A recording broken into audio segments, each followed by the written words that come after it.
이스라엘 사람들은 그런 특이점이 있어요. 유일 신앙도 마찬가지예요. 만약에 이제 종교 진화론, 진화 종교학자 같은 경우는 이제 토테미즘이니 뭐니 해가지고 종교가 진화를 해서 최종적으로 이르는 것이 이제 기독교 유일신이다 이렇게 얘기를 합니다만은 그거는 이제 뭣도 모르는 얘기고 뭣도 모르는 얘기라고 저는 생각을 합니다. 그러면 어떻게 이스라엘이 아주 강력한 제국들 사이에서, 예를 들면 이집트라는 제국 얼마나 강력했습니까? 그 위에는 뭐가 있느냐? 메소포타미아 문명이라고 있어요. 얼마나 강력했는지 몰라요. 그 틈바구니에 끼어가지고 유일신앙을 갖는 게 얼마나 어렵습니까? 우리나라도 보세요. 우리나라도 중국 거 그대로 이어받는 겁니다. 불교가 전파될 때 그대로 불교 전파되고 유교 그대로 전파되고, 그거는 어쩔 수가 없는 거예요. 자, 근데 부도 불구하고 이스라엘 나라도 변변치 않게, 뭐 변변치 않은 나라 제대로 만들어 보지도 못한 그런 나라요 민족에게 유일신앙을 가지고 있다는 건 놀라운 거예요. 그건 하나님이 진짜 말씀 안 해주시면 될 수 없는 일이에요. 시간, 역사에 관한 것도 마찬가지예요. 이 사람들이 그 말씀을 따라서 생각할 때, 창조가 있었고 마지막이 있다. 구약에서 마지막은 하나님이 오신다. 하나님이 오셔서 이스라엘을 구원하신다. 이렇게 생각하면 그게 끝이다 이렇게 생각한 거예요. 그게 성경 구약의 종말론의 특징인 거예요. 그리고 이것이 히브리, 그러니까 이스라엘 사람들의 사유 방식의 가장 큰 특징 중에 하나입니다. 이걸 이제 직선적 역사 이해라고 하는데 이게 흔치가 않아요. 우리한테는 지금 너무 익숙해져 있지만 그리스 사람들, 헬라 사람들은 순환적 역사관을 가지고 있습니다. 다시 돌아간다는 거, 윤회랑 좀 달라요. 윤회랑 좀 달라서 역사가 흘러가다가도 새롭게 다시 시작되고 다시 간다는 거죠. 근데 유대인들은 메시아, 하나님이 오셔서 궁극적으로는 하나님이 이 세상에 오시는 일로 이 세상이 맞춰질 거다 이렇게 생각을 했던 거예요. 신약은 어떻게 생각했는가? 몇 개의 구절을 한번 찾아봅시다. 히브리서 1장.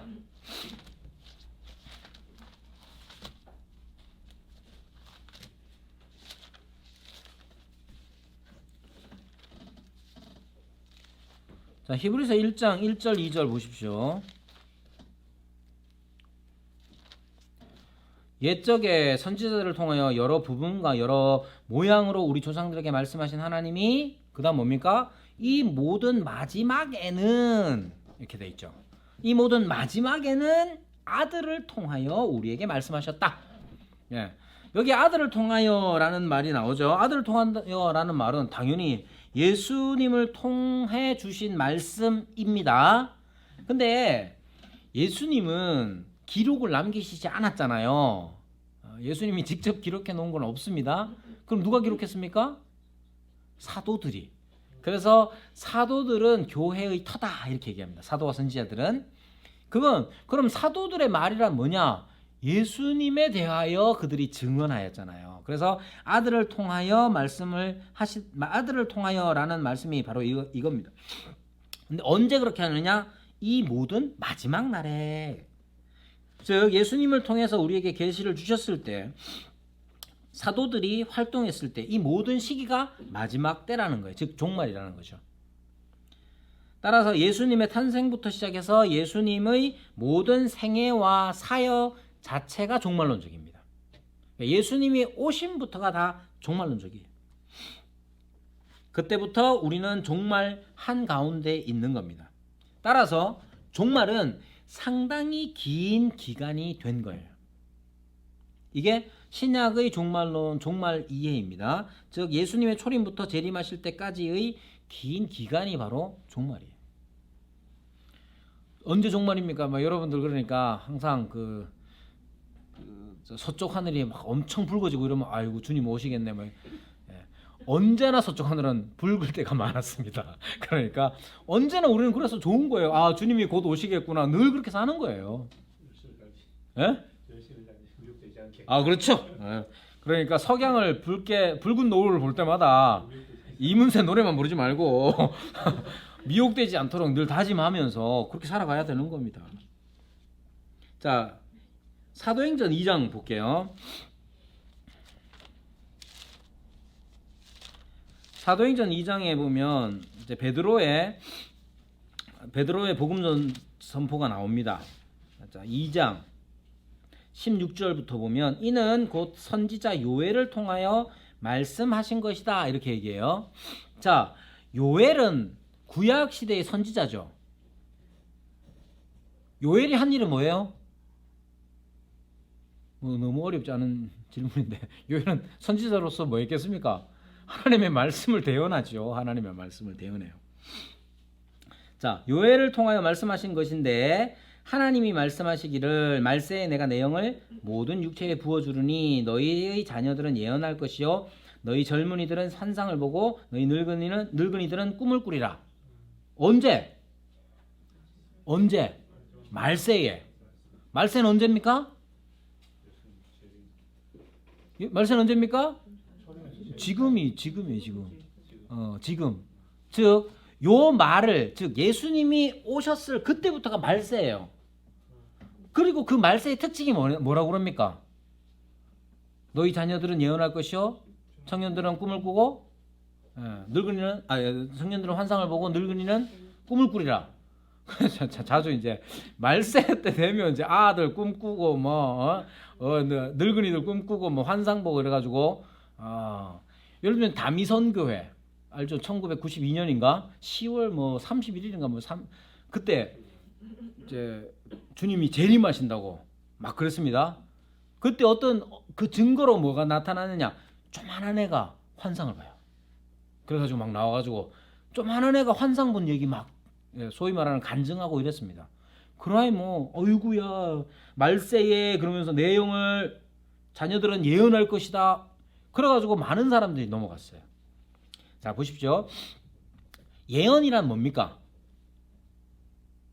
예언이 뭐예요? 예언, 구약의 예언자들, 선지자들, 예언자나 선지자나 똑같은 말이에요. 선지자들이 예언한 내용이 뭡니까? 예수님 오신다는 거예요. 한마디로 하면, 다르게 얘기하면 하나님께서 다시 오셔서 구원하실 것이다. 예. 그것 말고도 예언이 있습니까? 없습니까? 있죠. 왜 없어요? 너네 그러다 죽어 이런 거. 아니 그래가지고 선지자들이 다른 민족에 대해서 심판을 선포하잖아요. 다른 민족에 대해서 이집트나 바벨론이나 따서 심판을 선포한단 말이에요. 그거 다 예언 활동이에요. 가만 생각해 보세요. 예언이란 그래서 이런 거 있습니다. 자유주의 신학자들, 성경을 하나님의 말씀으로 안 믿는 사람들은 그래서 성경 자체를 언제 편집되었냐고 생각하느냐 하면 바벨론 포로 이후에 편집되었다고 생각합니다. 왜? 예언이란 있을 수 없거든. 그 사람들은 하나님께서 선지자들에게 계시하셔서 선지자들이 장래에 일어날 일들에 대하여 예언하는 것 자체가 이성적이지 않다고 생각해요. 그건 세월이 다 지난 다음에, 역사가 다 지난 다음에 그렇게 끼워 맞췄다는 거야. 우리는 그렇게 믿지 않습니다. 또 하나, 예언이라는 것이 예자가 미리 예자를 사용할 수도 있지만 맡길 예자도 있습니다. 맡길 예자의 용례가 뭡니까? 예금 할 때의 예자예요. 돈을 내가 예금한다는 건 맡겨 놓는다는 거잖아요. 맡길 예의 말씀은 그럼 뭡니까? 하나님께서 맡기신 말씀이에요. 뭐 하라고? 전하라고. 그러니까 예언이라는 말이 장래의 일을 말하는 것도 맞지만 그 장래의 일을 그 사람이 어떻게 알았습니까? 하나님께서 말씀을 맡김으로 그거 알은 거예요. 뿐만 아니라 말씀 안에는 원래 예언적 성격이 있어요. 어디에 있습니까? 신명기 같은 데 보면 언약의 장들을 보면 말씀 잘 지키면 어떻게 됩니까? 복 받고, 말씀 순종 안 하면 벌 받고. 엄청 간단해. 근데 이스라엘 지금 뭐 했어요? 말씀 순종 안 했어. 그럼 어떻게 됩니까? 꼭 먹어봐야 똥인지 된장인지 압니까? 예언의 말씀이라는 것도 그런 면이 있어요. 제가 좀 좀 표현이 별로 좋지는 않았지만 예, 그렇잖아요. 그래서 예언이라는 것도 맞아요. 꿈이나 환상 보십시오. 환상과 꿈. 환상 보고 꿈 봅니까 안 봅니까? 이때의 꿈은 여러분들이 지금 꾸는 꿈과 좀 달라요. 아 우리 어머니도 꿈자리 하여튼 뭐 좀 뒤숭숭하다 하면 전화 와가지고 옛날에 무슨 일 없지 이렇게 맨날 묻습니다. 이 꿈이나 환상은 하나님께서 당신의 뜻을 계시하실 때에 계시하시는 방법으로서 선지자들에게 꿈이나 환상을 사용했습니다. 그럼 꿈꾸고 환상을 본 선지자들은 뭐 해야 됩니까? 그러니까 꿈이나 환상 자체가 목적이 아니에요. 내가 오늘 꿈 희한한 거 꿨어. 그런 선지자 봤어요? 그런 선지자 없어요. 그런 선지자는 환상을 봤어. 야, 딱 희한하더라. 이런 사람 없어요. 왜? 꿈이든 환상이든 간에 하나님의 영광이 거기에 나타났기 때문에 경외하는 마음으로 그 꿈과 환상을 받아들였고 그것을 나만 경험하는 어떤 특별한 신비한 경험으로 여기지 않고 가서 전할 계시로서 받아들였기 때문에 그래요. 자, 이런 일들이 한마디로 하면 뭐겠습니까? 옛날에는 하나님의 말씀을 구약시대에 하나님의 말씀을 전하는 사람들이 따로 있었어요. 누구? 선지자였어요. 근데 이제는 말세에 마지막 때에는 어떤 일이 일어납니까? 모든 사람에게 내가 내 영을 모든 육체에 부어주리니 그러니까 모든 육체는 다 말씀을 전합니다. 누구처럼? 선지자처럼. 여기에 모든 육체에 부어준다는 걸 이 베드로가 어떻게 알았을까요? 120명이 여기 모여 있었잖아요. 120명에 대해서 뭐라고 말하느냐 하면 120명에 대해서 사도들, 제자들, 거기다 또 누가 있느냐? 여자들과 예수님의 가족들, 마리아를 비롯한 예수님의 가족들. 이 120명이 대표적으로 모든 육체에 하나님께서 골고루 부어주신다. 성령을 모든 육체에 부어주신다는 것을 경험합니다. 어떻게? 사도행전에 성령이 임하시는 것을 보면 급하고 강한 바람 같은 소리가 났고 그 다음에 어떤 일이 있었냐? 120명 각 사람에게 불의 혀같이 갈라지는 것들이 임하는 것을 각자가 봤다 이렇게 얘기해요. 그러니까 여기에는 남녀 차별도 없어. 남녀 차별뿐만 아니죠. 예수님의 동생들이 가족들이 예수님 보고 뭐라 그랬습니까? 예수님 살아계실 때 미쳤다 그랬어요. 당신이 선지자 노릇을 하려면 여기서 하지 말고 저 예루살렘 가가지고 좀 히트 좀 쳐라. 그런 식으로 얘기했단 말이에요. 그런 사람도 성령이 임했어. 그러니까 베드로는 그 자리에서 요엘의 말씀, 요엘 선지자의 말씀을 기억하면서 말세에 내가 내 영을 모든 육체에 부어주리니 이렇게 말한 거예요.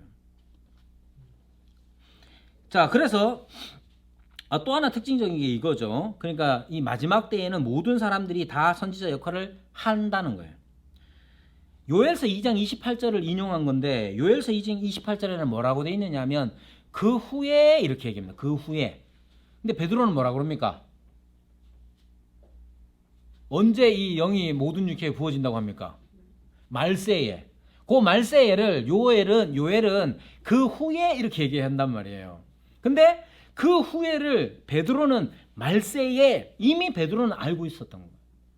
하나님이 구약에 약속하신 마지막 때 말세에 하나님이 오셔서 이스라엘을 구원하실 거라는 것을 알고 있었는데 그 하나님이 누구냐? 그 구원하시는 하나님이 누구냐? 예수님인 거죠. 이미 예수님이 오셨으니까 이제는 말세가 된 거예요.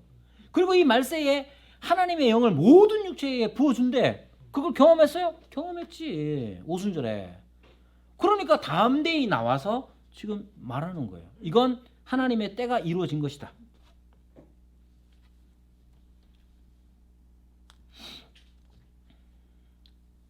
그래서 이미 종말은 우리에게 온 거예요. 요한 1서 2장 18절에 보면 아예 뭐라고 말하느냐?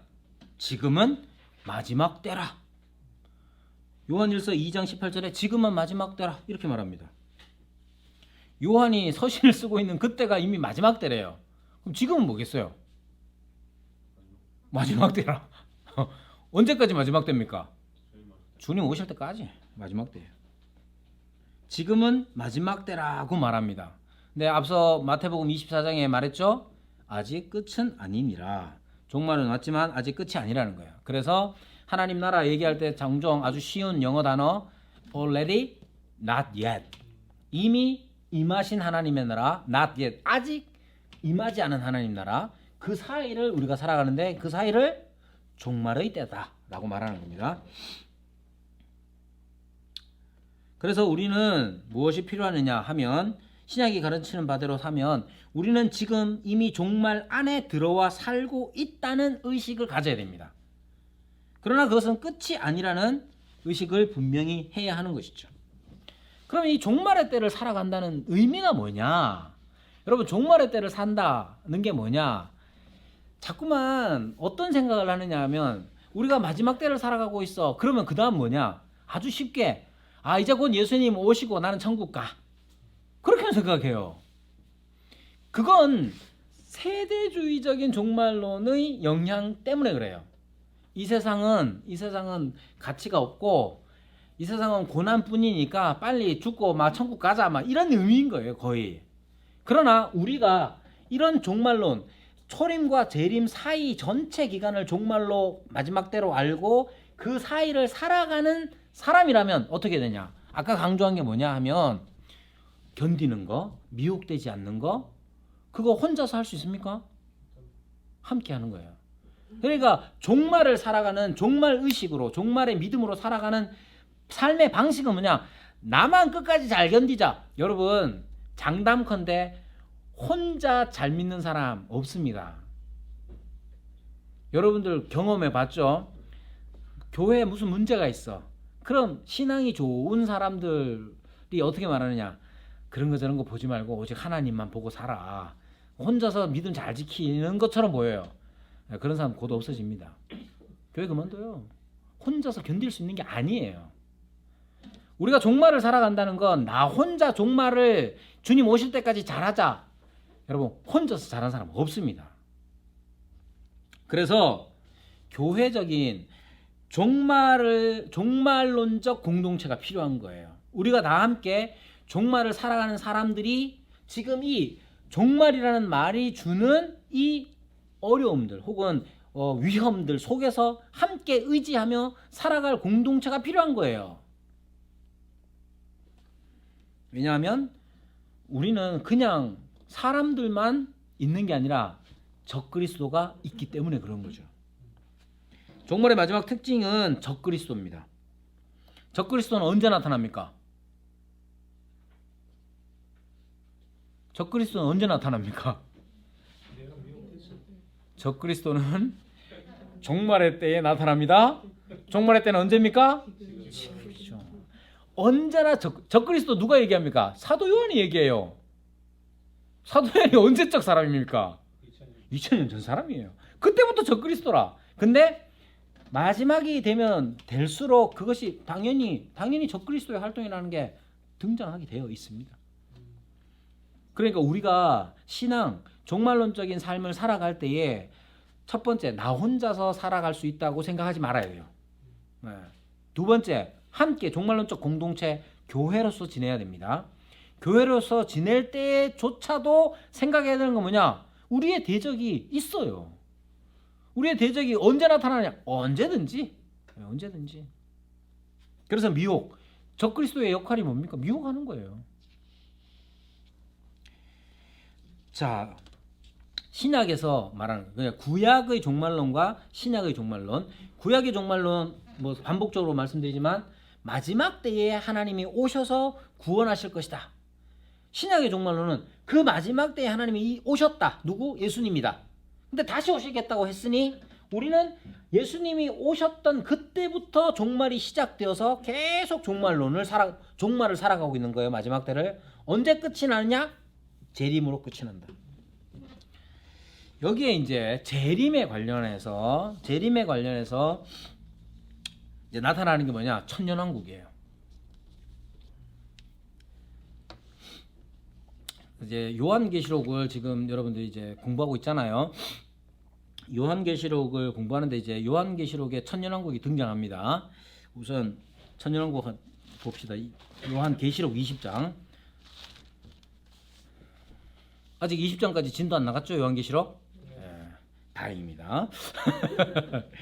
자, 요한계시록 20장에 보면 1절에서 3절까지 여러분들 한번 눈으로 쭉 보시면 뭐가 나옵니까? 숫자 등장하죠? 1000년 동안 사탄이라 잡아서 마귀요 사탄이라 잡아서 1000년 동안 결박하여 이렇게 나오죠? 자, 이 1000년이 나옵니다. 여기에서 나오는 1000년에서 천년왕국이 천년왕국 개념이 등장하는 거예요. 그럼 이 천년왕국이 과연 어떤 것이냐를 바르게라기보다는 이해할 때 필요한 게 있어요. 뭐냐? 요한계시록의 구조를 어떻게 이해하느냐예요. 자, 요한계시록이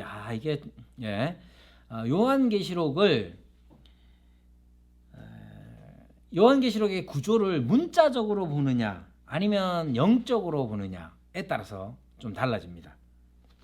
여기 문자적으로 본다는 건, 자, 아까 계시록 20장 봤으니까 19장 11절부터 보면 뭐가 나오느냐면, 내가 하늘이 열린 것 11절에 나옵니다. 19장 11절. 내가 하늘이 열린 것을 보니 보라 백마와 그것을 탄 자가 있으니 그 이름은 충신과 진실이라. 그가 공의로 심판하며 싸우더라. 그 눈은 불꽃 같고 머리에는 많은 관들이 있고 또 이름 쓴 것 하나가 있으니 자기밖에 아는 자가 없고 또 그가 피 뿌린 옷을 입었는데 그 이름은 하나님의 말씀이라 칭하더라. 여러분, 여기 백마 탄 자는 누구겠어요? 백마는 뭘 상징하겠습니까? 백마는 승리를 상징하면, 개선 장군들이 백마 타고 이제 백마 타는 왕자님만 백마를 타는 게 아니고 승리한 사람이 백마를 탑니다. 그럼 승리한 사람이 누구예요? 예수님이에요. 그죠?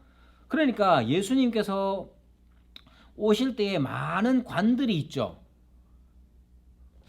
백마를 타고 오는데 많은 관들이 있어요. 면류관이 있어요. 면류관은 뭘 나타냅니까? 왕이죠. 그래서 이제 예수님께서, 승리하신 예수님께서 만왕의 왕 만주의 주로 오시는 걸 말합니다.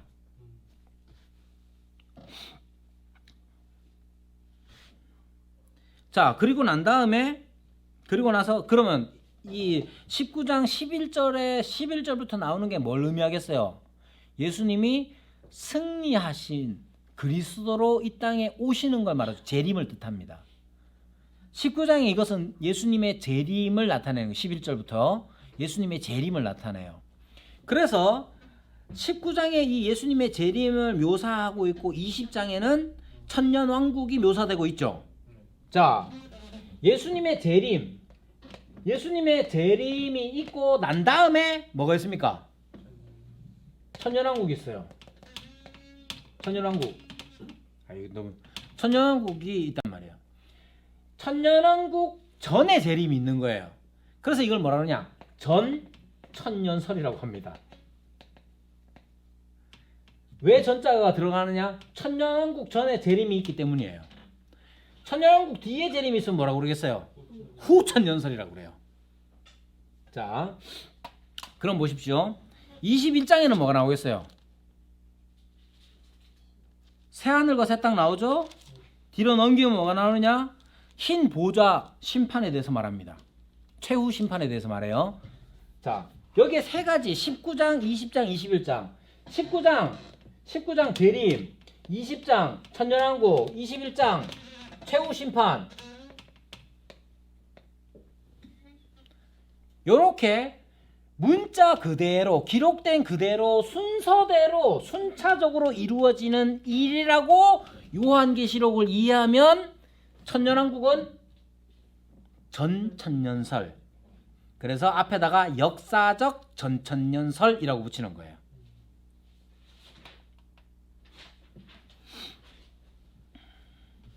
즉, 구조를 봤을 때에 문자적으로 요한계시록의 내용이 문자적으로 순차적으로 이루어지는 일을 기록했다라고 믿으면 역사적 전천년설이 돼요. 천년왕국 전에 재림이 있고 난 다음에 천년왕국이 있고 그 다음에 최후심판이 있다. 이렇게 된 거예요. 이거를 누가 믿느냐? 학자들 중에 유명한 사람 박윤선, 박형룡. 박형룡은 합동 측에 아주 유명한 그 박형룡, 박윤선 목사님보다 좀 더 연배가 있으신 분인데, 예, 우리나라 초창기에 아주 조직 신학자로서 유명한 분입니다. 조지 레드 이런 사람들, 이런 신학자들이 역사적 전천년설을 믿습니다. 약간 어색하죠? 왜 어색하냐? 예. 이제 앞서서 계속 제가 말한 건 이런 게 아니기 때문에 그래요. 이렇게 믿으면 되나 안 되나? 돼요. 그러니까 요한계시록을 지금 두 분이 하시잖아요. 저는 두 분 다 안 들었어요. 안 들었기 때문에 혹여나 하는 마음에 두 분이 다를 수 있어요. 다를 수 있는데 그게 다르다고 해서 영 잘못된 게 아니야. 예, 어떻게 요한계시록의 구조를 보느냐에 따라서 달라요. 19장 요 부분만 얘기하면 19장, 20장, 21장을 문자적으로 이렇게 순차적으로 보면 재림이 있고 백마탄자가 오잖아요. 그리고 천년왕국이 이루어지잖아요. 그리고 최후심판이 있잖아요. 이렇게 보면 역사적 전천년설이 되는 거예요. 자, 그런데 이제 요거 비슷하게 이제 이상한 게 뭐냐? 세대주의적 전천년설이에요. 요걸 문자적으로 보는데 세대주의자들은 천년왕국과 관련해서 여러 가지 많은 것들을 집어넣어 가지고 해석을 합니다. 근데 뭘 집어넣느냐? 구약의 선지자 말씀들, 구약의 말씀들을 문자적으로 해석해서 집어넣습니다. 그래서 어떤 결과를 만들었느냐 하면 천년왕국 때에 예루살렘에 성전이 세워진대요. 실질적으로. 그러니까 천년왕국 때 예루살렘에 성전이 세워지고 거기에 제단에서 제사를 드리게 된답니다. 근데 제사를 드리는데 이전에 구약의 제사와 다른 거는 예수님의 사역을 기념하는 제사라는 거지. 이걸 위해서 필요한 게 뭐겠습니까? Back to 예루살렘. 예루살렘으로 가자는 거지.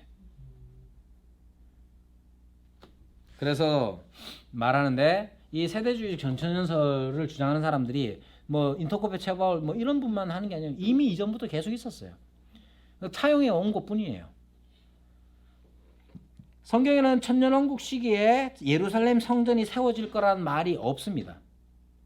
근데 구약 선지서들 중에 문자적으로 끌고 와가지고 거기다 이제 해석을 막 끼워 넣는 거예요. 그런 식으로 이제 세대주의자들은 얘기를 하는 겁니다.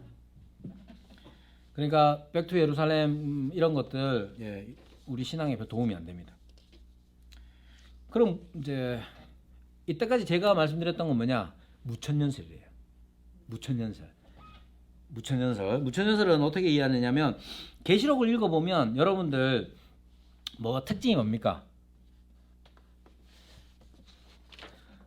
인을 떼는 거 나오죠. 7인 떼고 또 뭐 나옵니까? 7 나팔, 또 7 대접. 다 뭘까? 그래서 이 무천년설은 이 요한계시록의 구조를 이렇게 문자적으로 순차적으로 보는 게 아니라 상징적이고 영적으로 해석을 합니다. 그래서 이제 4장 특징이 그거죠. 재림과 심판에 대한 이야기가 반복적으로 나온단 말이에요.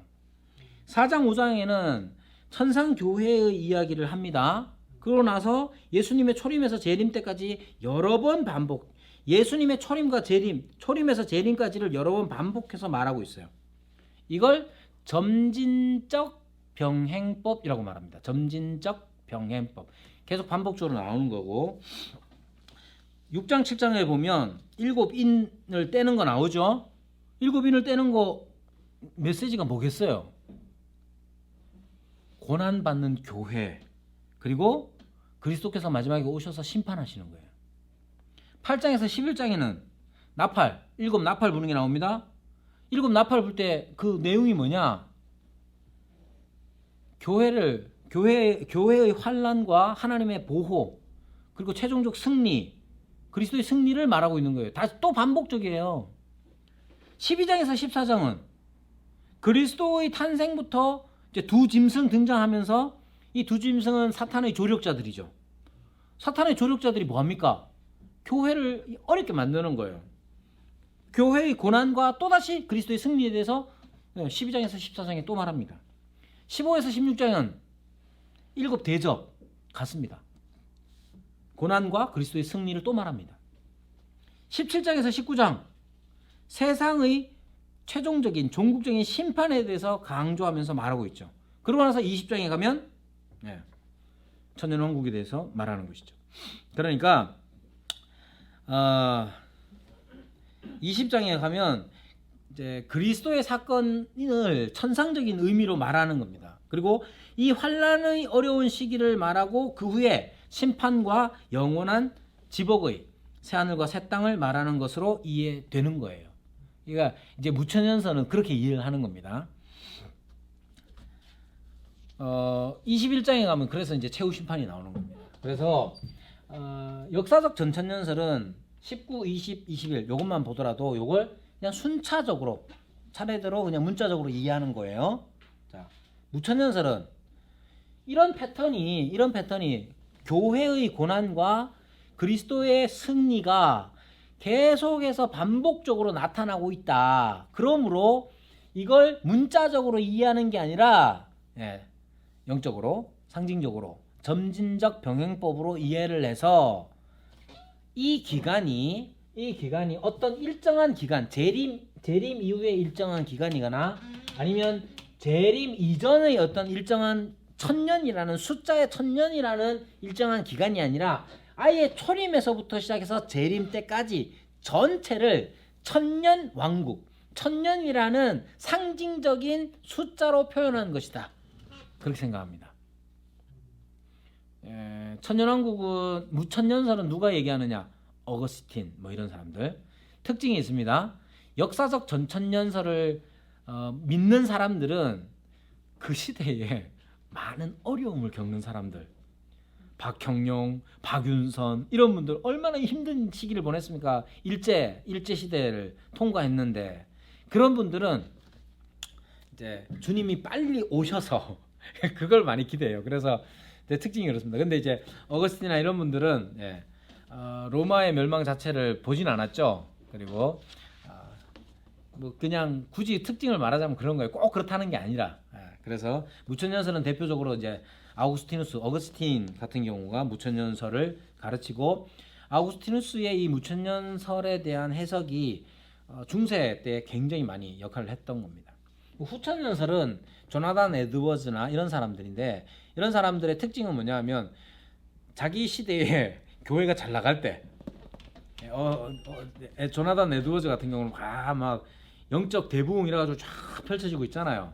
이렇게 천년 동안 왕국을 딱 이루고 나면 하나님 예수님께서 딱 오셔가지고 잘했다 칭찬도 하고 이런 식으로 이해합니다. 그래서 이제 후천년설은 개혁신학 안에서는 잘 없고 역사적 전천년설이나 무천년설이나 그렇게 이제 믿습니다. 그러니까 누가 잘못했느냐 이런 의미가 아니에요. 다양하게 생각할 수 있고 그래서 혹시나 이제 뭐 이용세 목사님이나 김영현 목사님이 같은 부분을 다르게 볼 수도 있는 거예요.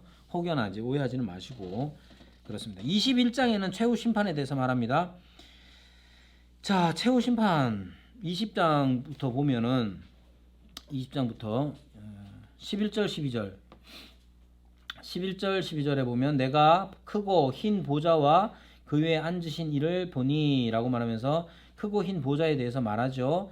그 다음 뭘 얘기하느냐 하면 12절에 보면 죽은 자들이 큰 자나 작은 자나 그 보좌 앞에 서 있는데 책들이 펴 있고 다른 책들 위에 다른 책이 펴져 있으니 곧 생명책이라. 그 두 종류의 책들이 나옵니다.